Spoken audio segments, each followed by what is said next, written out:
সবাই কেমন আছেন? এখন বর্তমান চলমান একটা বিষয় যেটা অনেকেই জানে, অনেকেই জানে না। এই বিষয়টা নিয়ে একটু কথা বলবো। সবাই পাশে থাকবেন আশা করি। দেখেন, প্রথম থেকেই বলে আসছি ডক্টর মোহাম্মদ ইউনূস আসলে একজন ঠান্ডা মাথার মানুষ, অনলি ঠান্ডা মাথার খেলোয়াড়। উনি জোরে কোনো কথা বলবেন না, এটা উনার সাথে যায় না। তো দেখেন, উনি আসলেই একজন ঠান্ডা মাথার খেলোয়াড়। তো বর্তমানে যে ইস্যু, সেই ইস্যু নিয়ে কথা বলতে চাচ্ছি। সেটা হচ্ছে, দেখেন, অন্তর্বর্তীকালীন সরকারের প্রধান উপদেষ্টা ডক্টর মোহাম্মদ ইউনূস এবার ব্রিটেনের মাটিতে আওয়ামী লীগের দুর্নীতির কঙ্কাল প্রকাশ্যে আনতে যাচ্ছেন। এই বিষয়টা আপনারা হয়তো অনেকেই অবগত। তো এখন তার সঙ্গী হিসেবে কারা আছেন? তার সঙ্গী হিসেবে রয়েছেন দুর্নীতি দমন কমিশনের পরিচালক, অর্থ উপদেষ্টা এবং বাংলাদেশ ব্যাংকের গভর্নর। তারা ব্রিটিশ সরকারের অ্যান্টি মানি লন্ডারিং ইউনিটের হাতে তুলে দেবেন এমন সব অকাট্য প্রমাণ ও নথি, যা শুধু এক রাজনৈতিক পরিবারের নয়, সমগ্র আওয়ামী নেত্রীর ভিত কাঁপিয়ে দেবেই বলে মনে হচ্ছে। তো এই উদ্যোগ সবচেয়ে বেশি আতঙ্কিত টিউলিপ সিদ্দিক, কারণ তার মা শেখ রেহানা এবং খালা শেখ হাসিনার বিরুদ্ধে এই দুর্নীতির তদন্ত শুধু পারিবারিক সম্পর্কেই নয়, তার ব্রিটিশ রাজনৈতিক ক্যারিয়ারের উপরও ভয়ঙ্কর ছায়া ফেলেছে।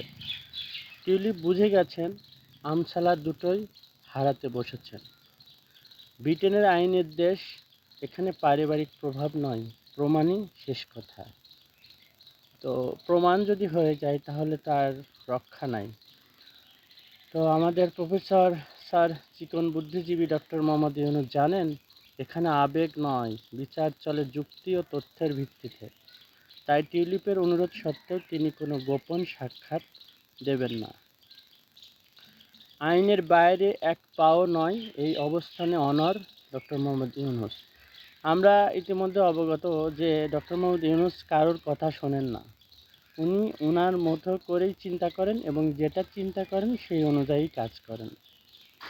তো উনি ডক্টর মোহাম্মদ ইউনূস স্যার স্পষ্ট জানিয়ে দিয়েছেন, টিউলিপের সঙ্গে তার দেখা হবে কেবলমাত্র আদালতের করিডোরে, যেখানে পাওয়ার পলিটিক্স নয়, জবাবদিহিতা মুখ্য।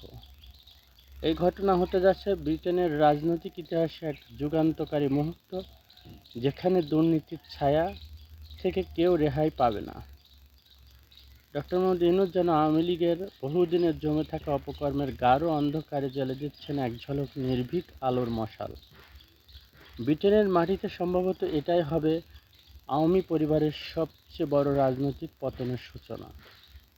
ইতিহাস হয়তো এ মুহূর্তকে মনে রাখবে, যেদিন একটি সরকারের প্রধান উপদেষ্টা দেশের শুদ্ধি অভিযানের প্রতীক হয়ে দুর্নীতিকে কেবল প্রশ্নবিদ্ধ করেননি, বরং আন্তর্জাতিক মঞ্চে এনে দাঁড় করিয়েছেন বিবেকের কাঠগড়ায়।